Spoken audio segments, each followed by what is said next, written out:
Wat ek wel kan sê is die mees talentvolle spelers ek ooit afgerig het, daar's twee. Die een is Rowan Pienaar. Hy talent gehad, dat skrik vir niks. En dan Eddie Jacobs.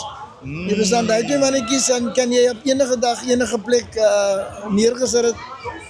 Ek het vir Rowan gesê, as ek jou vang dink, dan drop ek jou. Jy moet net doen wat in jou kop inkom man.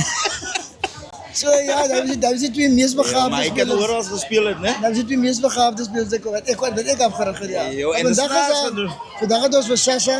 So. Ek Wat 'n coach van Sasha? Ek dink hy's in dieselfde klas.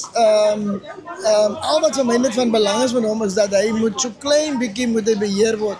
Ek dink sy energie word gekanaliseer in die regte rigting nie. Van ver af natuurlik, né? Ek is nie naby om die waarheid te praat nie, maar vir my lyk hy so 'n bietjie na loose cannon. Hy tipe Quade Cooper. Ja, van weer die feit dat hy so baie talent het en wat miskien meer belangriker is dat hy is 10 keer meer advanced as die ander spelers. En hulle kan nie daarby kom nie. Nog gaan hy swak lyk omdat hulle nie by hom kan kom nie. Coach Pieter, weet jy hoe profound is hy, né? My skoonpa vertel my gister, ons praat oor Sasha, my skoonpa is hier. Ja.